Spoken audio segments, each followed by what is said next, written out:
Alicia Klein, você já escreveu, inclusive, né, sobre essa sentença, um pouco mais cedo, tá no seu blog aqui no UOL. Esse julgamento, ele vinha sendo considerado muito simbólico da luta contra a violência contra a mulher, né, da luta da violência contra a mulher, e você escreveu sobre isso, sobre se essa condenação é de fato justa, a justiça foi o que a justiça determinou, é fato, mas quais os efeitos dela práticos e qual é o quanto essa condenação, qual o recado, o que ela diz, essa condenação. Um pouco mais cedo você escreveu sobre isso, né? Bom dia, obrigada, Tirone, pela oportunidade de estar aqui hoje, Rodrigo, Tiago, Thalita, obrigada por tudo. Você sabe também que eu sou muito fã do seu trabalho, do trabalho do Tiago, que foi muito importante para a gente se manter informado sobre esse caso. Eu considero, Tirone, uma vitória dentro de um cenário de derrota civilizatória. A derrota já estava posta, né? Nós perdemos num cenário em que mulheres são estupradas todos os minutos, de todos os dias, em todos os lugares do mundo, com pouca punição. Mas dessa vez a punição veio. Podemos discutir se ela é branda, se uma indenização financeira faz sentido na redução da pena. A vítima, desde o começo, deixou claro que não queria dinheiro, e trata-se de um acusado famoso, de um acusado que tem esses recursos, ou tem para quem pedir esses recursos. Então, se ele fosse um homem pobre, ele passaria mais tempo na prisão. A gente pode debater tudo isso. Mas dentro de um cenário em que nós acreditávamos na palavra da vítima, é a vitória possível, é a condenação, é o fato de que podemos agora dizer que Daniel Alves é um estuprador, é um homem condenado pela justiça e que passará pelo menos aí 4 anos e meio na cadeia, a menos que seja bem sucedido no recurso. Isso traz algumas esperanças, né? A esperança de que a punição é possível dentro de um cenário em que existe um sistema favorável para que essa punição aconteça.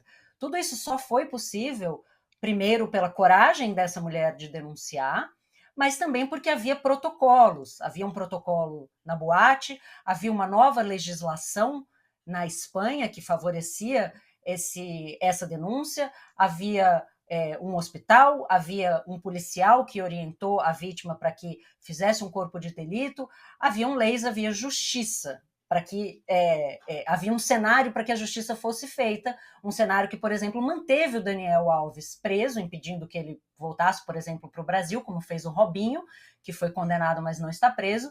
Então, há uma esperança de que, se existe um sistema e existe a coragem da mulher de denunciar, é possível sim que esse homem seja punido. E a outra esperança que fica para mim é a de freio, que homens como Daniel Alves, e não são apenas homens famosos e ricos que cometem estupros, vale a gente lembrar que, segundo uma estimativa do IPEA, acontecem quase 2 estupros por minuto no Brasil, mas para que homens olhem para o Daniel Alves e digam: se este cara, com a fama que ele tem, com o dinheiro que ele tem, está preso por conta do que disse uma mulher, né, especialmente pela palavra da vítima, mas também pelas provas ao redor, talvez eu não devesse cometer esse crime. Então, que isso sirva de esperança para que os crimes que acontecerem sejam punidos, mas que também eles aconteçam menos, porque o cenário da vitória, a vitória que a gente gostaria, é que estupros deixassem de acontecer.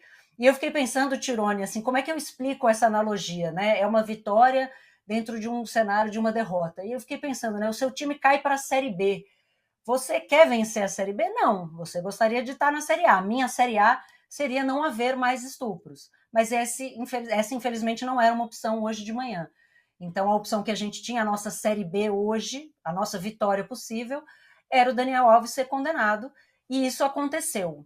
Parece uma punição branda, mas é uma punição. E como o Tiago dizia anteriormente, ela é uma punição surpreendente, né? Num cenário espanhol, mas mundial, que um homem como ele seja condenado, especialmente confrontado pela palavra da vítima. Então, é uma vitória, não é a vitória que a gente gostaria, mas é uma vitória possível. É ótima essa analogia sobre cair para a Série B, um cenário de vitória diante de um cenário de muitas derrotas. Agora, o Rodrigo, a gente já falou um pouquinho aqui sobre o quanto simbólico foi esse julgamento já sobre as novas questões de proteção que existem na Espanha. Então, tem lá um jogador famoso, rico e tal, condenado. Mas ela me parece também, queria saber o que você acha, simbólico do ponto de vista da punição a figuras poderosas do esporte. O esporte, sobretudo o futebol, também outros esportes, mas também o futebol, ele é um ambiente de enorme impunidade e enorme proteção a quem tem poder, né? Jogadores e tal, famosos. E isso, no caso, foi feita a justiça. O Daniel Alves, seja pena longa, pena pequena, tal, ele foi condenado. E ele já está preso há 1 ano. Bom dia para todo mundo. Agradecer ao Thiago e à Thalita pelas reportagens aí que mantiveram a gente informados. As reportagens sempre mais importantes do que a opinião nesses casos. Eu acho que essa coisa da impunidade dos jogadores fica claro, inclusive, nos processos do Robinho e do Daniel Alves. O Daniel Alves deu 4 versões, chegou quase a uma quinta, né? O Thiago pode até esclarecer aí, mas justamente porque a preocupação inicial dele ali era, por exemplo, em relação aos efeitos para o casamento dele, né? Ele achava que não ia acontecer nada com ele. E o Robinho, a gente viu pelos áudios posteriores revelados, também estava dizendo não vai dar nada e tal, não sei o quê. Então, sim, é importante que figuras de relevância, que têm dinheiro, sejam punidas, até obviamente tendo cometido crime, né? Porque isso manda um recado, e eu acho que no mundo do futebol, especialmente porque é um mundo machista e que acredita, muitas vezes que alguns jogadores acreditam que podem fazer o que querem. E aí também, aí no ponto de vista de legislação, e Brasil e Espanha, que são países que parecem estar correndo um pouco paralelo nessa questão, a lei do sim, só sim é sim, né, que o Thiago e a Thalita podem até falar mais sobre ela depois, que ajudou a condenação do Daniel Alves. Ela é uma lei que diz que só tem que haver consentimento em todas as etapas da relação entre um homem e uma mulher. Se não houvesse consentimento, é considerado estupro, é considerado agressão sexual, e isso está claro na sentença. Pelo que eu li aqui da imprensa espanhola, inclusive isso pode ter reduzido um pouco a pena do Daniel Alves. Há uma discussão na Espanha de que essa lei, apesar de ter pego casos que antes não eram pegos, ela tem um efeito lateral que é reduzir um pouco a pena. A pena por estupro no Brasil mínima é 6 anos de condenação, né? E o Daniel Alves tomou 4 anos e 6 meses. Agora, no Brasil, tem em tramitação um projeto de lei inspirado na lei Sim ou Sim, também que prevê que o consentimento tem que acontecer em todos os processos. Se não houver isso, já é considerado uma agressão sexual. Então, eu acho que um bom efeito para o Brasil seria que essa lei andasse no Congresso. Já que a gente quer algum efeito positivo, como bem falou a Alicia, de um cenário absolutamente negativo, de que houve uma agressão, né, agora determinado por sentença, uma agressão sexual a uma mulher, acho que poderia ter como efeito positivo no Brasil que andasse a lei, que a gente tivesse o mesmo efeito que teve na Espanha, de que o consentimento, sim, em cada etapa, se não houver isso, é considerado uma agressão sexual. Acho que tanto esse símbolo da questão dos jogadores e pessoas importantes de que saibam que eles estão passíveis de punição, dinheiro não vai salvá-los, embora o dinheiro do Neymar tenha reduzido a pena do Daniel Alves, e do outro lado, o Brasil, que já tem até uma lei bem avançada em relação ao estupro, poderia avançar mais nessa questão do consentimento. Tem um projeto de lei em trâmite no Congresso, e de que isso virasse também uma lei para criar procedimentos parecidos para facilitar, porque senão fica aquela discussão, ele não é à toa que ele criou 4, 5 versões, é porque é difícil, fica a palavra da vítima contra do agressor, e você precisa ter muitos elementos comprobatórios que se conseguiu nesse caso para efetivamente conseguir uma punição. Pois é um bom cenário para se avançar nesse processo aqui no Brasil, tem toda a razão o Rodrigo. Ô, Tiago, vou voltar com você. Assim, eu queria saber os próximos passos desse processo. Lembrando, ele foi condenado em primeira instância, e do ponto de vista técnico, a condenação foi por agressão sexual, é isso, né? Essa é o termo correto a se dizer.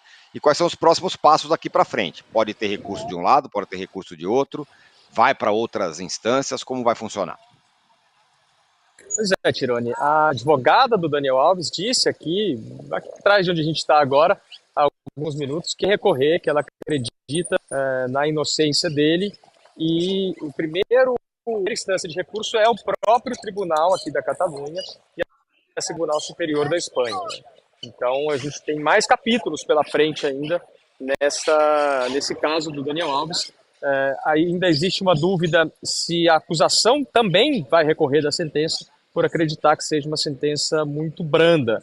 A informação que a gente tem é que a vítima tem falado com seus advogados, falado com seus representantes, que é muito cansada, que está exausta por todo esse processo, que quer que isso termine o quanto antes, mas existe uma possibilidade de que haja um recurso tanto do Ministério Público quanto da acusação particular, no sentido de tentar justamente questionar esse atenuante, né? Esses 150 mil que foram pagos e que reduziram a pena do Daniel Alves, eles foram pagos, segundo o Ministério Público e a acusação particular, por obrigação e não por vontade, né? Por uma questão voluntária da defesa do Daniel Alves, e julgar isso talvez mudasse o status de um atenuante nesse sentido. Mas são esses os próximos passos. Primeiro, uma apelação aqui mesmo para a Justiça Catalã, que deve transcorrer aí um prazo de mais ou menos 5, 6 meses até ser julgado de novo esse recurso de apelação. E o Tribunal Supremo Espanhol, o STF aqui da Espanha, para dizer de alguma maneira, em Madrid, que é para onde o caso vai, caso exista uma nova apelação, enfim, caso hajam novos recursos, ele vai parar no Tribunal Supremo da Espanha, e aí a gente já está falando de final desse ano, começo do ano que vem. Bom, então a gente tem, por enquanto, né, Thalita, a voz, o pronunciamento da defesa, falando que ainda pretende um recurso, alguma coisa. A acusação, que você, inclusive, entrevistou, a advogada da vítima recentemente, você e o Tiago, por enquanto ainda não há nenhuma manifestação, mas o que se tem até aqui é que é possível que os advogados do Daniel Alves ainda recorram dessa sentença, certo? A Esther Garcia Lopes, que é advogada da vítima, não foi para o tribunal hoje ouvir a sentença, ela ficou no escritório dela com a vítima, elas decidiram não ir, mas ela enviou um procurador que trabalha com ela, cujo nome vou procurar aqui, Davi Saez. Ele representou as duas nesse dia no tribunal e ele falou sim com a imprensa quando saiu de lá. Ele disse que eles estão satisfeitos com a sentença, né? O Arantes até trouxe um clima espanhol de que, pra gente aqui no Brasil, é uma sentença branda, mas lá eles estão felizes com isso.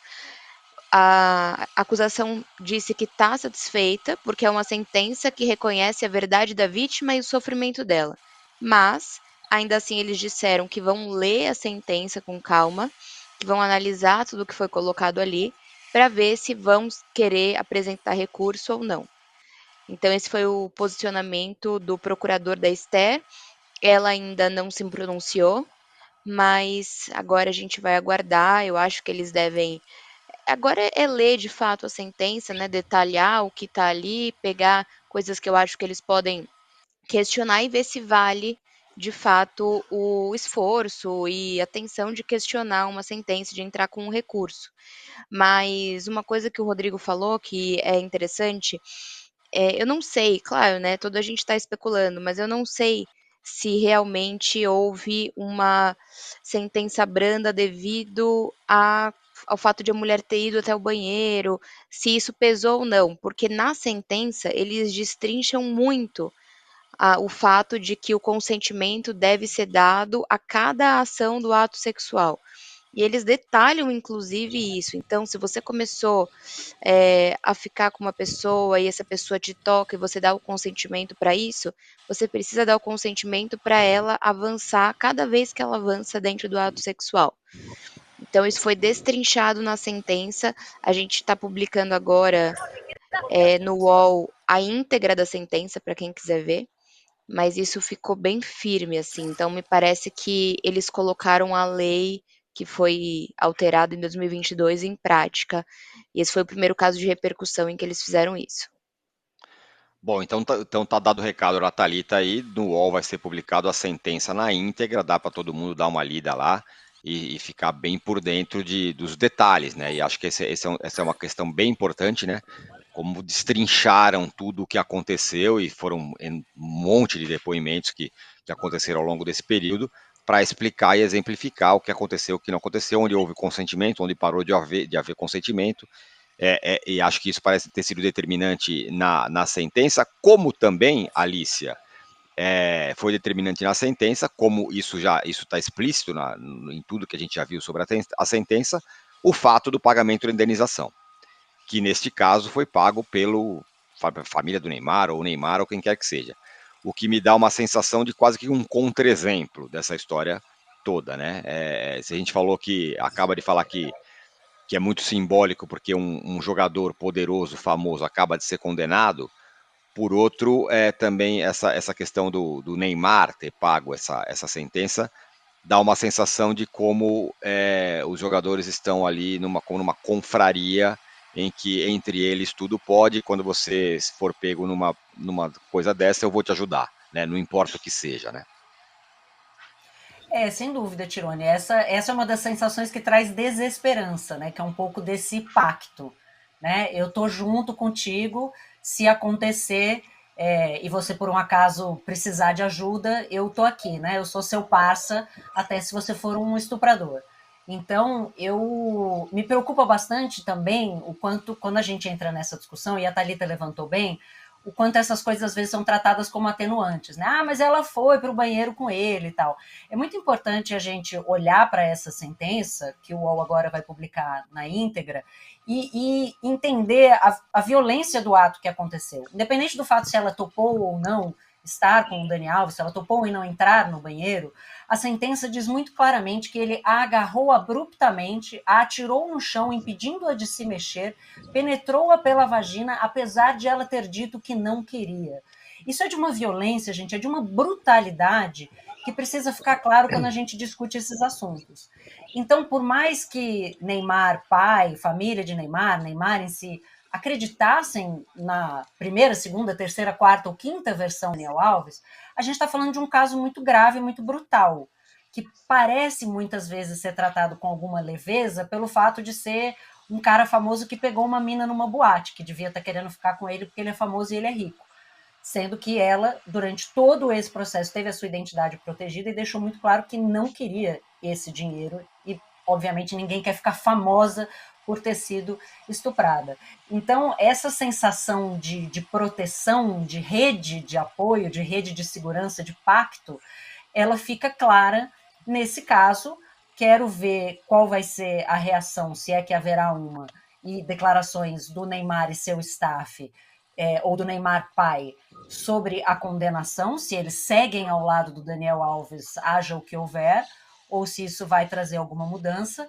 Mas, claro, dá essa sensação de que os parças não vão te abandonar nesse cenário, como não abandonaram o Robinho, né? Robinho, condenado a 9 anos de prisão por estupro coletivo, está no Brasil jogando futebol aí na praia com muita gente que a gente conhece, né? Que não se incomodou com o fato de ele ter sido condenado. Então, está muito claro que para uma parte grande da sociedade, e eu sei muito bem disso, a Thalita, todas as jornalistas mulheres que trabalham com isso, quando falam de casos de estupro, veem comentários absurdos nas redes sociais em defesa desses homens, atacando as vítimas, atacando as mulheres.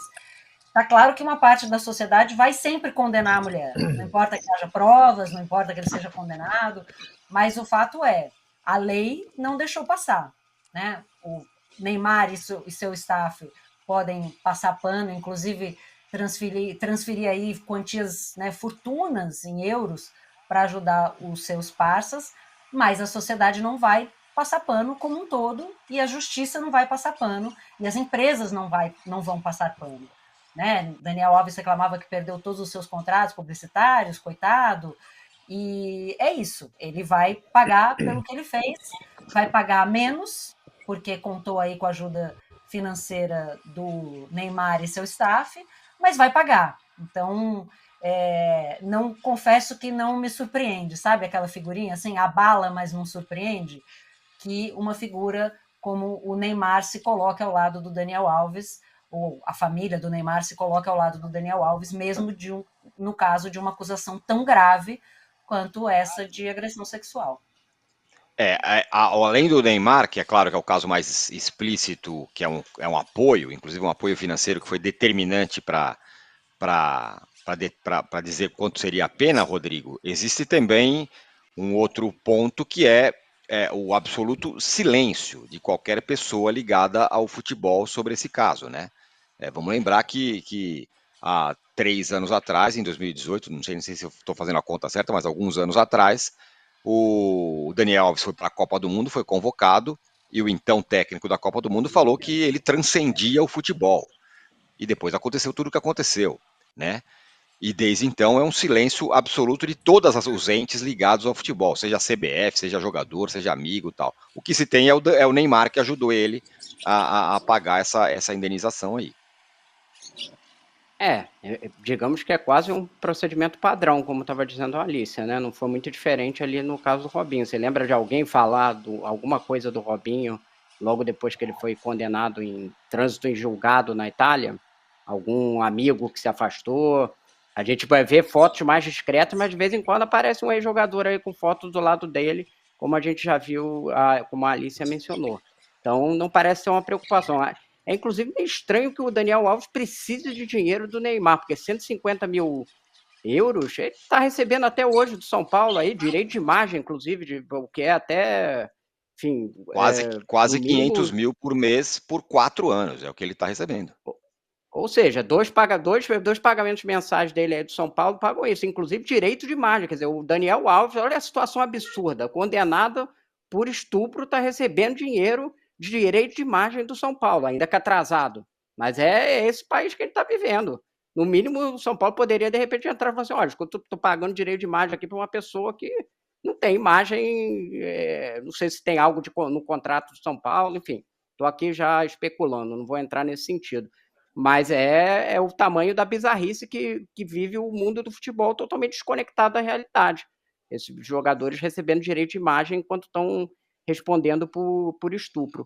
Vou só colocar um ponto aqui que eu tinha falado com a Thalita, a informação que eu li foi no El Confidencial, de que pode ter tido a pena pode ter sido um pouco menor por conta dessa lei, que ao mesmo tempo ajuda a condenação. Foi a informação que eu li aqui e que já aconteceu em outros casos na Espanha. A lei foi feita por conta do estupro coletivo, né, em Pamplona há bastante tempo, mas que pode ter tido esse efeito lateral ali de alguma redução. Ainda assim, parece muito positiva, porque exatamente você vê pela sentença citada pela Alicia como ela foi decisiva para a condenação dele, né? Essa coisa do consentimento a cada etapa do processo, como falou a Thalita.